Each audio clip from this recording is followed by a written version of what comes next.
Thank you so much for joining us here on the Dwellynn Show. I'm your host, Ola Dantes. I've got the phenomenal Jack Bosch with us today. How are you doing, Jack? I'm doing excellent. How are you?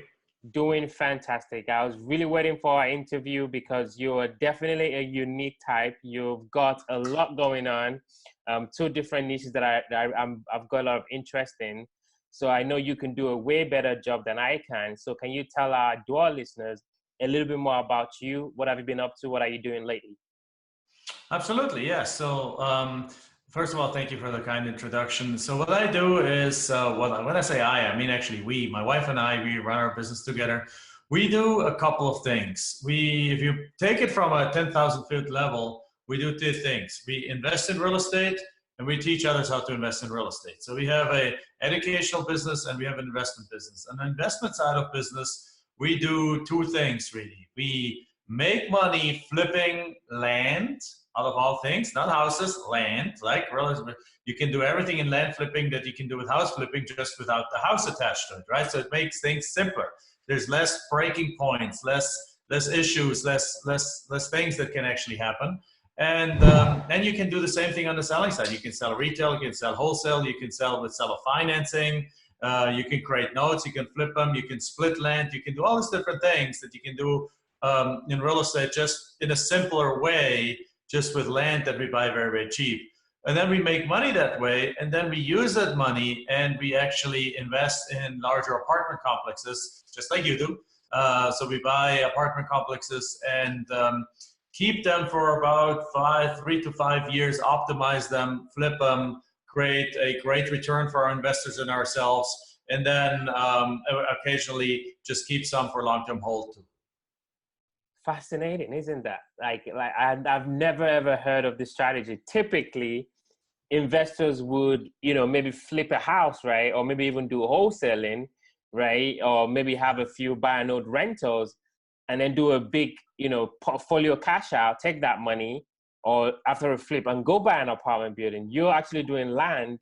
And my wife always tells me I should look into land. And I'm always like, yeah. So I'm really fascinated about land, Jack. So first and foremost, before I get so excited, why did you get into real estate? What was the journey like? Why real estate? Okay, why real estate? In essence, it's the classic traditional story. I mean, I want to think so. I'm actually from Germany, and I came as an immigrant to this country, and then I basically realized that once I got a job here and I was legally within the process to get the green card, that get this H-1B visa that takes a few years to get to the green card. I was basically working my butt off and working like 50, 60 hours a week on 2 weeks vacation. And I think after 3 years, I got 3 weeks vacation, which was actually pretty cool. And I just made enough money to pay for the car payments, pay for my student loan debt still, we bought a house finally, but a 97% loan with 3% down payment, FHA loan, and just pay for the mortgage and pay for the gas and pay for the insurances. And then I had basically like $300 left for the month to go for dinner with my wife and things like that. She's an immigrant herself. She's from Honduras. And we just realized that this is going to go on now for the next 40 years. I don't think so. This is like, so instead of what a lot of people do, and it's kind of sad, but a lot of people, they fall into that, well, that's what everyone around me is doing. That's what the norm is. That's what my parents are doing. That's what my friends are doing. That's what everyone is doing. They don't question it. And I'm kind of a little bit an eternal kind of like I was revolting against the authorities in school. I got into trouble for that they told me to do something. And I was like, why? Why should I do this? What's the reason behind it? Is there, and what drives people crazy a little bit, and that I was pretty quiet and so on, but if somebody told me to do something with a good reason, I would just like say, no, there's no point. Why should I do this? And I would question authority a lot.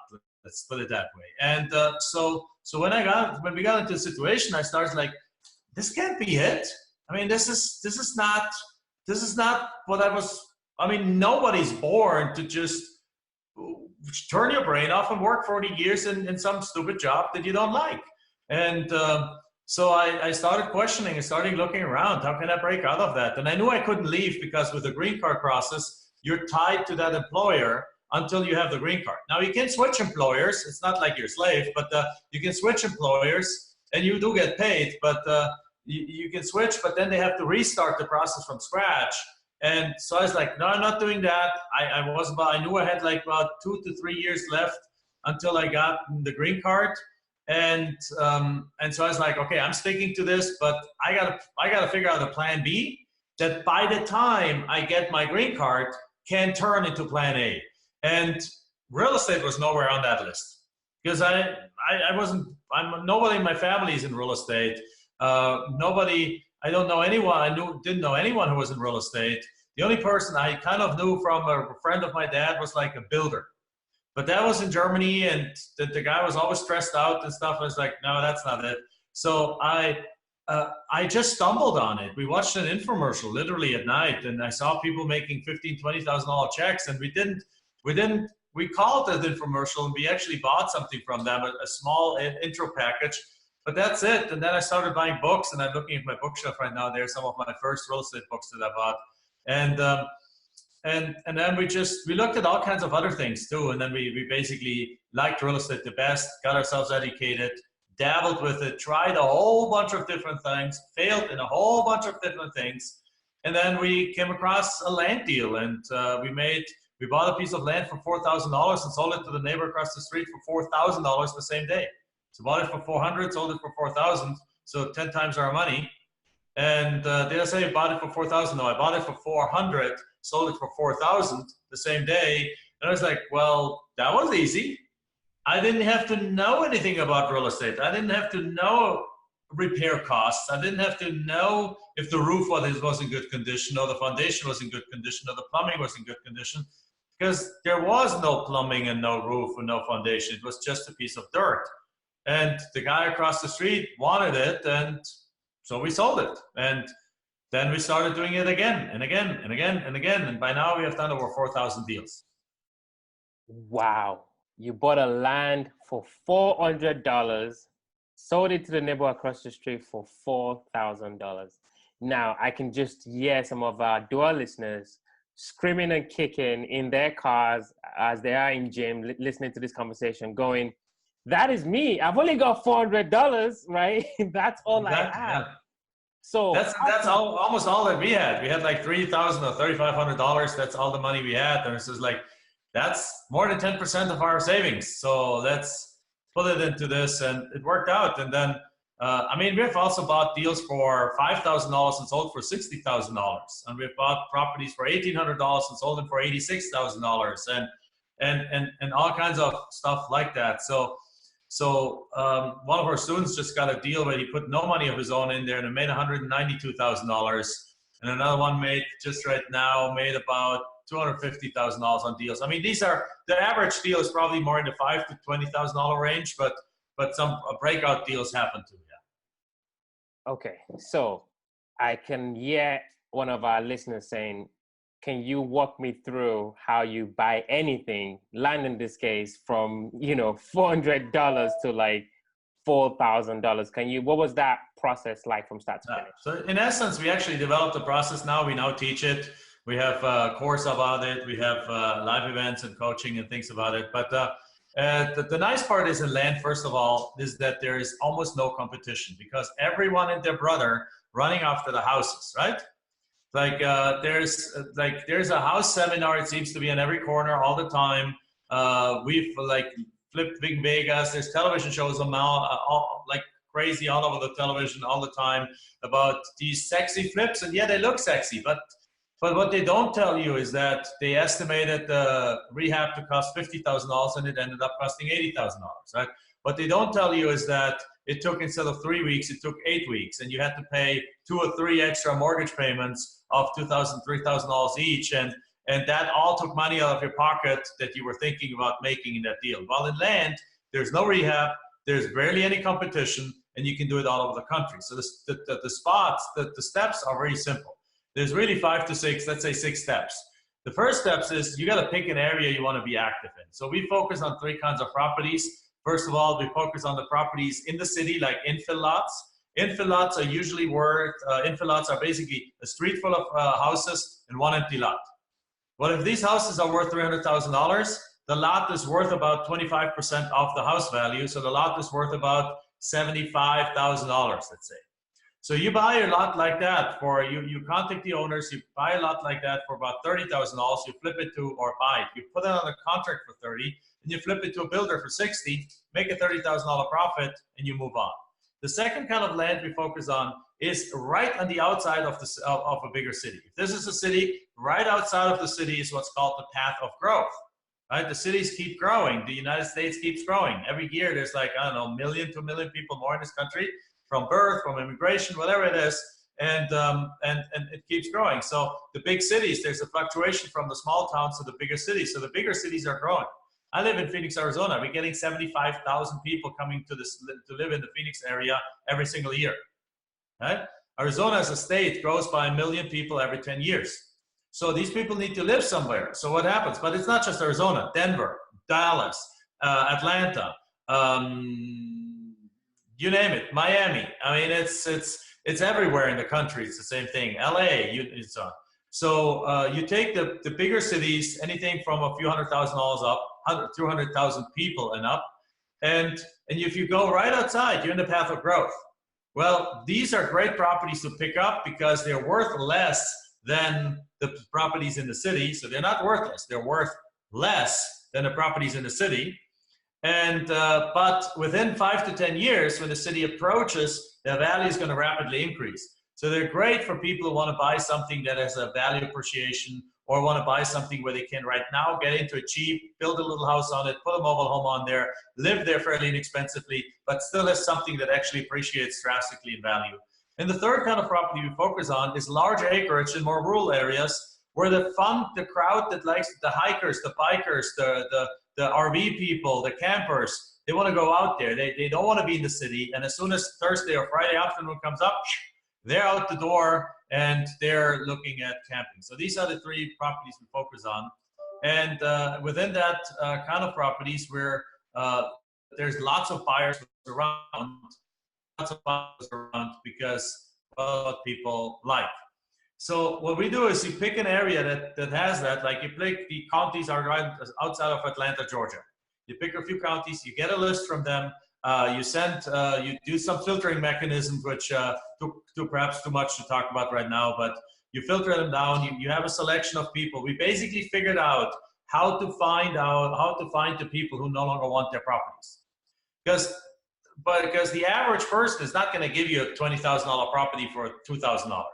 But there is a certain amount of people that don't want their properties anymore. And we have figured out what characteristics they have, how to find them, how to contact them. And that's what we're doing. So you contact them and they call you back and they say like, yeah, what are you're interested in my property? So we ask them a few questions and then we make them an offer, right? We do a little research, make them an offer. And all of that right now is really the following. You select a list. You can download these online. It takes like 20 minutes. You have somebody else for 20 bucks filter that list down for you based on our criteria. Then you use a mailing house to send out, let's say 500 letters. And when you send out 500 letters, you get something like a 5 to 15% response rate, which is way higher than you get in houses. Houses, they get like 0.25% or so right now. But we get like a 5 to 15% response rate. So let's say you get a 10% response rate. You get 50 people calling you. So you have 50 people calling you, you talk to them a little bit, or you can have a call center do that for you so it can be completely outsourced. Then we talk, and then they're like, then we identify, they tell us which property it is. We already have the record for it. We go look it up, use Google Maps, Google Earth, Zillow, and stuff like that, look up the value, and then we make an offer. And typically, we don't offer more than 25% of market value because we know the people we contacted, a lot of them are the people that truly just don't want their property anymore. It's like they've bought, in many cases, they have inherited the property and they don't want it. They live in New York City, living la vida loca, right? They don't want a piece in Georgia or in Alabama or in or in Arizona or in California or in Florida, they're like, yeah, what do I want this thing? On top of it, land, if you just sit on it, costs you property taxes. So they are having to now inherit a piece of land, or the dad gave it to them, or they've been in the family for 30 years, and they have to keep paying property taxes. They don't want that. They're never going to go out there again. They just don't care. So they're like, yeah, you want it? Take it, right? So they give you the property for $25,000 property for, let's say, $3,500. And then what you do is you turn around and sell it online, because you don't have to see it, because it's just dirt. What are you going to go see? Like, you can see anything you want to see. You can see from Google Maps and Google Earth, Google Street View, right? It's right there. I did a coaching call today with one of my students. They just got a deal on the contract that for, I think, $1,900, and they already sold it for, I think, for a total of $63,000 they're going to make on the deal. So they gave me the address of the property. I plugged it in here, sitting right here. I plugged it in on my laptop on Google Map, pulled the Google Street View in. I saw the property. I saw it looks. I went 3 houses over, looked at the houses. All looks nice. You don't have to be at the property to go look at it. It can be done all from home. And then you sell it using stuff like Google, like Craigslist, like Facebook Marketplace, like Zillow again, like places like that. And people contact you per text message, per email, per phone, and talk to them. They want it. You send it. You email them the contract. They sign it, and you send it to the title company, and you go sell it. That's really it. I mean, it's really wow, fantastic. Really, I really appreciate you breaking that down for us. So for our Dwell listener, then, if somebody's thinking, well, I want to get out of my job, right? Like you were saying in the beginning, I want to quit my job, and I have $400 or I have $2,000 to start. I want to start today. What would you say to that person? I would say to that person, yes, go for it. If you want to get out of business, I mean, out of your job, there's really a saying that I took to heart, and that is, from 9 to 5, you make a living.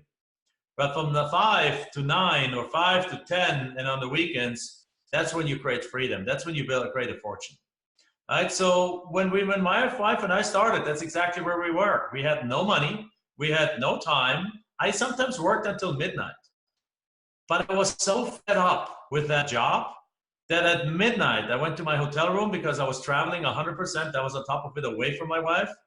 I went to my hotel room, and I spent another hour researching business ideas, researching areas, downloading lists, right? And then I would send them to my wife, and then my wife, after her day job, she would go and she would then send out the letters here while I was traveling. We didn't even know there was mailing houses and stuff like that existing. We just literally took a $40 printer and printed our letters with that, and just bootstrapped it, right?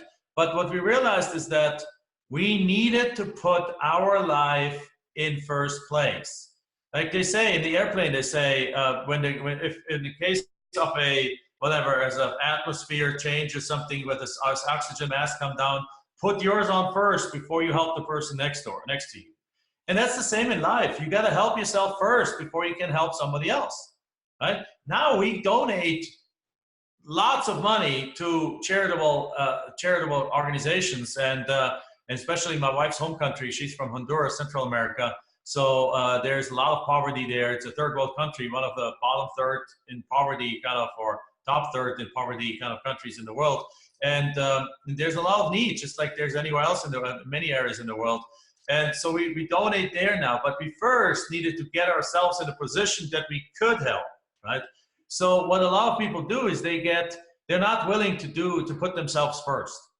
So they're willing to, the phone rings and their buddies are calling and saying, like, one of them has a boat, they're going on the lake on Saturday afternoon. They're like, do you want to come?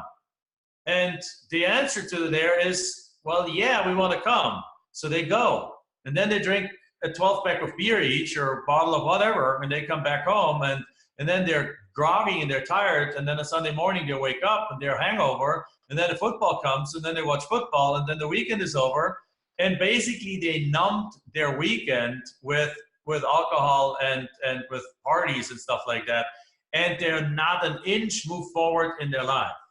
So what we did once we realized that we were doing the same thing. I mean, we're not speaking from a higher position of like, we are holy here. No, we're not, right? We've done all of that stuff ourselves too. So what we decided is that we need to put our life first. So when the phone rang, we said, unfortunately, we can't this weekend because we have a prior commitment. And what is the prior commitment? It was with ourselves bringing our business forward. So my answer to somebody who has a few $1,000s is, yes, we have a course and stuff like that. And if you allow me, I can share where they can get it. But the main piece is no course in the world is going to help you if you don't put your life, your own life first in the most important thing. And then actually honor that and spend a little time bringing your own life forward. Wow, that is so powerful. You said so many things in there, so many mindset things, so many personal development things. Thank you for sharing that. I think that is super important for folks to hear that. And like what you said, it doesn't matter how many mentors you get. I always say mentors are not magicians, right? Courses are not going to magically, make money appear into your account. You still have to do the hard work. So thank you for sharing that. Another thing I wanted to touch on before we get towards the end here is the forever cash philosophy. You've talked about that, or how you can make kind of lifetime cash flow. Can you just kind of touch on that? I'll be happy to. And that actually gets us into the multifamily space, because basically what we do in our land is we flip land. Now, if you flip land, you make 5,000, 10,000, 15,000. That is awesome. But if you truly want to retire, so I'm hoping to live to 100 years old, right? Actually, I tell my daughter I'm going to live to 107. Well, I don't know how I came up with that number, but 107 is the number.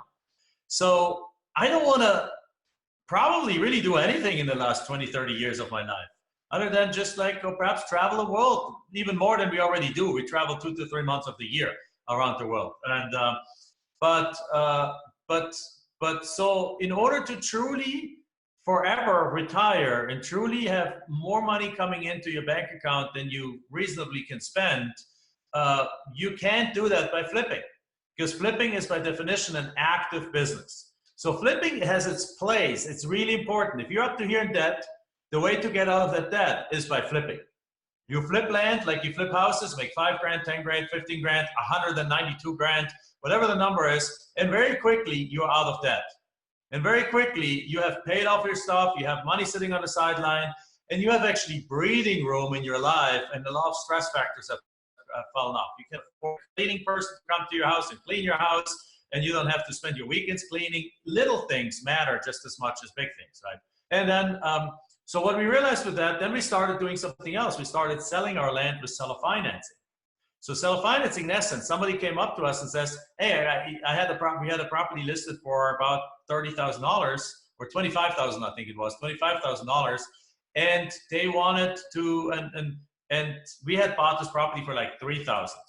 So they're like, great, I would like to buy this property, but I don't have $20,000. Would you allow me to give you like a $4,000 down payment and make monthly payments? In my mind, I was like, I paid $3,000. He wants to give me $4,000? That's okay. And then he wants to pay me every month, like $300 for like the next 8 years? Let's do that, right? That sounds good. So we did that, and we started getting cash flow from land, which is the purest cash flow that you can get, because there's nobody moving in, nobody moving out, nobody vandalizing anything. It's just cash flow. They don't even live there, right? It's untouched. So liability is low. Cash flow is high. I mean, it's wonderful. So we started doing that a lot, and built this up, cash flow up to a huge number, almost like 6 figures a month. We really put the pedal to the metal, and we just crushed it in that area. And then and then we realized that a few years passed, and we realized that a bunch of people started paying off their loans. So we started seeing like, oh, the loan amount goes back down again over time. So while it gives you what we call, so the first thing that flips is what we call one-time cash, because you've worked for it once, you get paid for it once. The second time around is what we call temporary cash, because you work for it once, you get paid again and again and again, but not forever. So we realized this cash flow is amazing, but it gives you long-term stability, but not forever stability. So the best way what you really want to do is you want to take the excess cash that you make from flipping, so the one-time cash that you don't need, and the cash flow from those land seller financing deals, the cash flow from that, take both of that and start investing it in the third asset class, which is what we call forever cash, which basically is any kind of investment that pays you forever. And I mean, truly forever is my definition of like 30, 40 years plus, right? So, and ideally really forever, right? And my wife actually had the best experience in that in her life, because when she grew up in Honduras, her dad passed away when she was very, very young. She was like literally 10 months old or so when her dad passed away. But her dad, just 3 years prior to him passing away, had made one smart investment. And that is that he bought a piece of real estate. And that piece of real estate paid rent all the way through the school years. And because of that, my wife was able to go to a decent school or to a good school. Because of that, they were able to save enough money for her to go to university. And because of that, when really literally nobody in her entire family, none of her colleagues, none of her cousins and so, except for like one or two, were able to have a similar path, right? And it was because of the passive forever cash that was truly generational. And that piece of real estate now supports her mom in her retirement and will support our daughter additionally when our daughter gets out of school. Not that she will need it, because we provide it for her and we built this obviously times 10, times 100 up. But this is truly the definition of generational passive income. So we decided to do the same thing, and lucky strike was that it was when we came to that idea, it was 2009. And in 2009, house prices were way down, particularly in places like Phoenix, Arizona, and we could buy houses that 2 years prior sold for $200,000.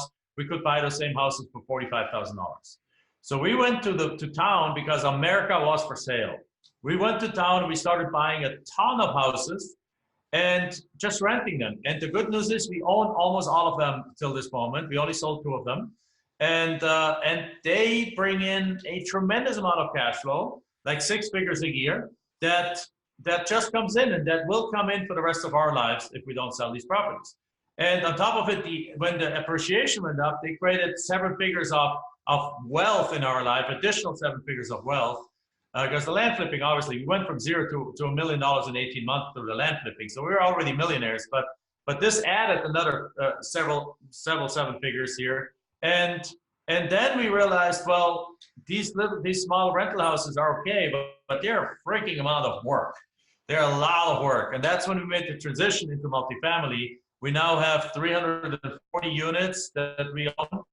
So not that much, but it's a nice little portfolio that we own, 340 apartment units, and they also provide very nice cash flow. And right now, we're in a model where we keep them for a few years and flip them. But after one set of flips, we then are going to just go a bunch of those and just buy them ourselves and own them ourselves, and then keep those, just like Michelle's dad kept his small real estate, piece of real estate for the rest of his life and for the rest of for Michelle's life.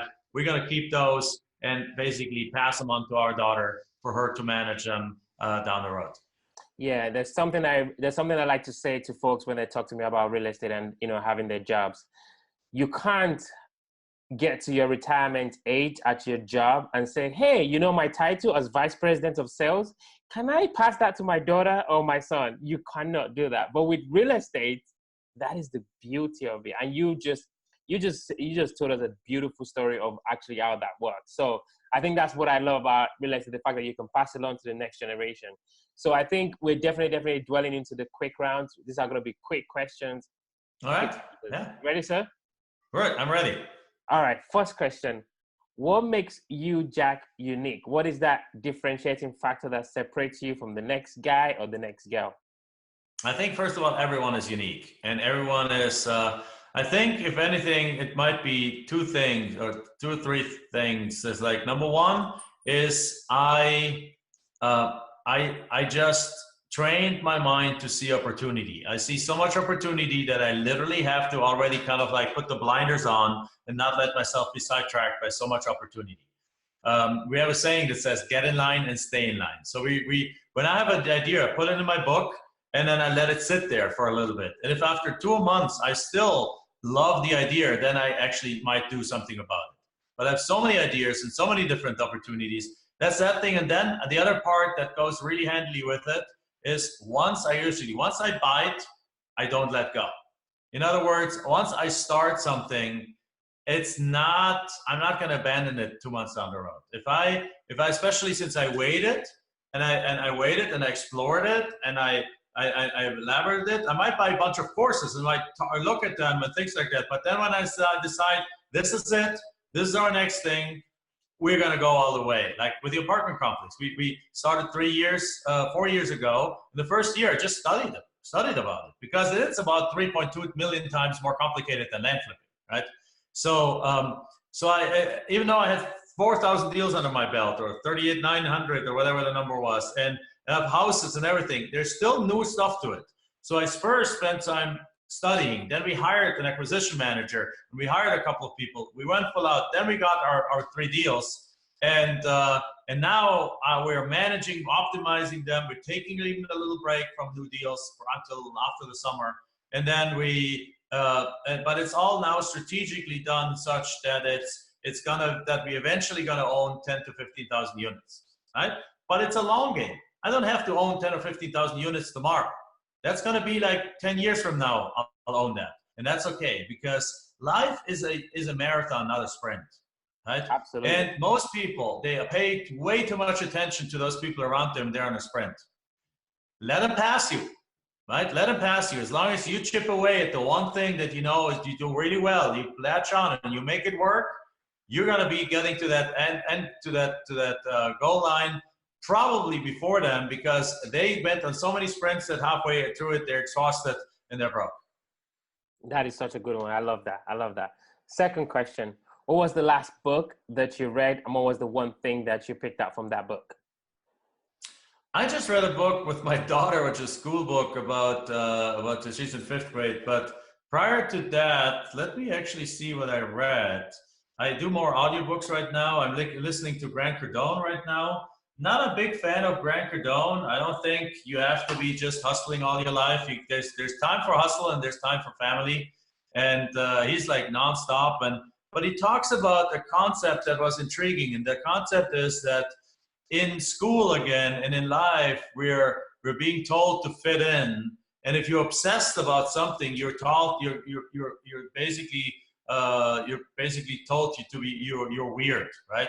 And you almost like ostracize. It's like, yeah, he's a weird, or he's all he can talk about is this and this, whatever it is. Well, you gotta understand that the only way to be truly successful is by completely obsessing over it. And I got that from his book. It's the Be Obsessed or Be Average or something like that is his book. I got that part from it. A lot of the other pieces I was like, no, I don't agree and so on, but hey, he's doing well and he's happy, that's all matters. But that was a good piece, that you gotta completely obsess over it. You gotta eat that, whatever it is, you gotta consume it, that breakfast, lunch, and dinner at night, read on it and just become a world expert in it. Because the 1% in any market, in any expertise, are the ones that make all the money, that get all the fame, that are I'm not after fame, but Grant Cardone obviously is, but the 1%, once you're in the 1%, everyone will come to you to seek your knowledge, to seek your expertise and things like that. And you'll be able to tell the best deals from the second best deals and only go for the best deals. And you'll just set up for success in so many different ways. So that made sense. Like, don't neglect your obsessions. Use your obsessions to fuel you towards success. Yeah, that's a good one. That's a good one. Last question. Obviously, you're doing so many deals. You said more than 4,000 land deals. You obviously got your apartments now. I'm sure those are keeping you busy. I know all about that. You've got your other properties. Of course, you've got your kid, your wife, your family. What do you do for fun? Family and travel. So I work from home. My wife works from home. We work together. And so I bring my daughter to school, or this morning we brought her to school together, just because we wanted to be, the three of us, we wanted to be together. We only have one daughter, so I'm about ready right after this podcast to jump in a car, pick her up from school. Then I'll help her with homework. Then perhaps we jump in the pool. Then we go for dinner, and usually on the weekends we either go for a hike or things. We spend time together as a family. I don't golf. because I don't see the point in running for 5 hours after a little ball, and on top of it being away for 5 hours on the only 2 days that my daughter is actually at home. Well, because other times she's in school until 3 in the afternoon. I don't see the point of escaping the house on the weekend. On the contrary, I want to be at home on the weekend with my family. And then what we do is we travel a lot together. So every school break, every summer break, this summer we're flying to Germany, where I'm from, obviously. And then from there, we're going to the Maldives, which is an island set of islands on the west coast of India. And then we come back to Germany, we go to Paris, and we come back. Then we're going to the Oktoberfest in late September in Germany again. Then we're going to Hawaii in July. Then we were in Egypt last year. We were in Tokyo and other places before. So we just love to travel as a family.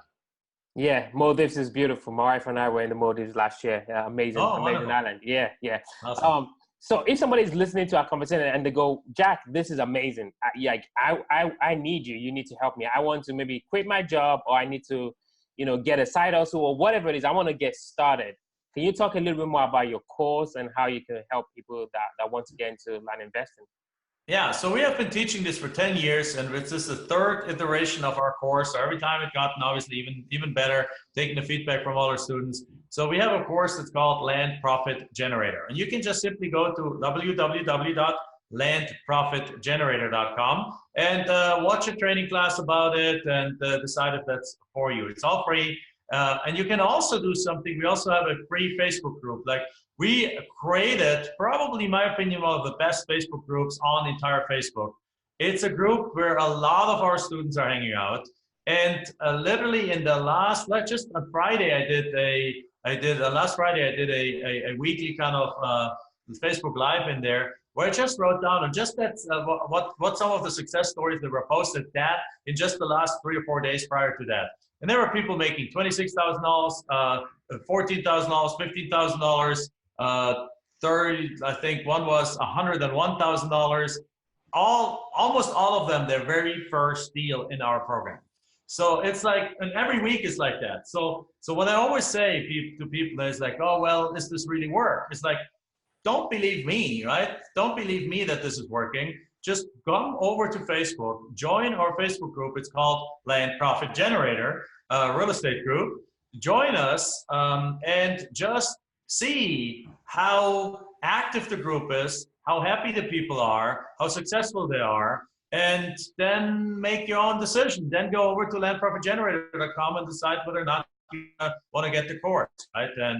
And that's really the simplest way to describe it. It's a step-by-step course on how to find the deal, how to find the areas, how to find the deals, how to contact the owners, how to talk to them, how to get them under contract, how to list the properties, how to sell them. It's all the contracts, it's all the documents, it's a video-based online course. It's A to Z, everything you need to be successful in this business.